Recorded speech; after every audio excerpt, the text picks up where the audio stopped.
आज तक मैंने तो नहीं सुना, क्योंकि मुझे यहाँ पे बैठे हुए भी 15 साल हो गई हैं लगभग इस एरिए में आए हुए। कोरोना तक के जनाजों में नमाज जनाजा होने के बाद दफन हुए। ये पहला ऐसा जनाजा है जो बिना नमाज जनाजा के दफन हुआ। अस्सलामु अलैकुम वरहमतुल्लाहि वबरकातुहू। बिस्मिल्लाहिर्रहमानिर्रहीम। नाज़रीन, आप देख रहे हैं सिमनानी रूहानी सेंटर और मैं हूँ आपका खातिन रिजवान रज़ा।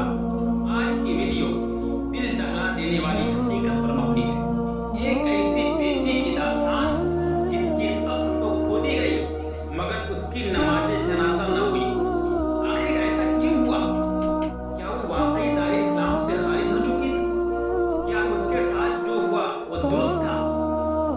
और क्या हमने बतौर उम्मत अपनी जिम्मेदारियां पूरी की?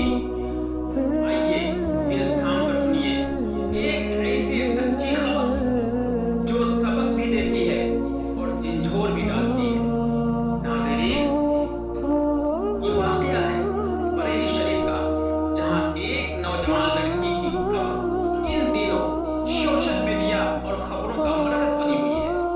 कहा जा रहा है कि वो लड़की, ये वो लड़की थी जिसकी नमाज जनाजा नहीं पढ़ी गई। न मोहल्ले के लोग शरीक हुए, न मौलवी साहिबान ने उसका जनाजा पढ़ाया और न ही किसी मस्जिद ने उसे कबूल किया। यहाँ तक कि चारपाई भी वापस ले ली गई जिस पर उसे कब्रिस्तान लाया जा रहा था।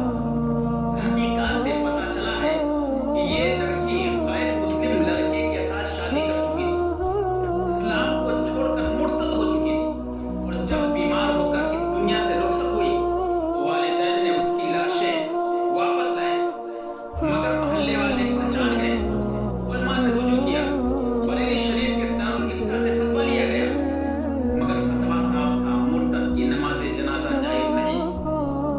फिर पुलिस की मौजूदगी में खामोशी से उसे दफन कर दिया गया, बगैर जनाजा, बगैर दुआ, बगैर जमात। नाज़रीन, इस्लाम का वाज़ेह हुक्म है, जो दीन इस्लाम से मुर्तद हो जाए उसकी नमाज जनाजा नहीं होती, न उसे मुसलमानों के कब्रिस्तान में दफनाया जाता है। कुरान पाक का इरशाद पाक है, सूरह बकरा आयत नंबर 217 की आयत करीमा है। ये आयत बताती है कि जो शख्स मुर्तद होकर मरे उसके अमाल ज़ाया हो जाते हैं। लेकिन सवाल ये है, क्या सिर्फ मुर्तद को कब्र में ना जगह देना काफी है? क्या हमने उसको मुर्तद होने से पहले पहचानने की कोशिश की? माँ बाप कहाँ थे जब ये लड़की गैर मुस्लिम लड़के से इश्क में मुब्तला हो रही थी? मोहल्ले वाले कहाँ थे जब वो दिन रात मोबाइल पर मसरूफ थी? मौलवी साहब कहाँ थे जब वो स्कूल और कॉलेज में दीन से गाफिल हो रही थी? इस्लाम सिर्फ सदा का दिन नहीं, ये इस्लाम, तालीम, दावत और तफसील, हिदायत का दिन भी है। नाज़रीन इकराम, ये एक दुख भरी दास्तान है, लेकिन इसमें सबक छुपा हुआ है।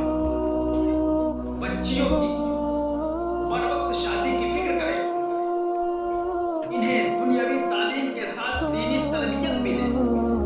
इनकी दोस्तियां, ताल्लुकात, मोबाइल, सरगर्मियां नजर में रखें। अगर गलत राह पर जा रही हो तो मोहब्बत और हिकमत से राह रास्त बनाने की कोशिश करें। हज़रत नूह अलैहिस्सलाम के बेटे ने इस्लाम कबूल नहीं किया, मगर हज़रत नूह ने तबलीग का हक अदा कर दिया। आज हमें भी बतौर वालिदैन, उलमा, मोहल्लादार ये हक अदा करना है ताकि ऐसी लड़कियां मुर्तद ना हो, गुमराह ना हो और ऐसी लाशें बगैर जनाजा के दफन ना हो।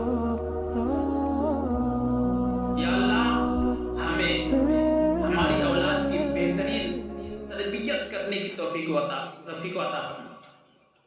हमें गुमराही से बचा और हमारे घरों में ईमान और हिदायत का नूर अता फरमा। अगर आप इस वीडियो से मुत्तफिक हैं तो ज़रूर शेयर करें ताकि ये पैगाम हर घर, हर वालिदैन तक पहुँचे। अल्लाह निगहबान। अस्सलामु अलैकुम वरहमतुल्लाहि वबरकातुहू।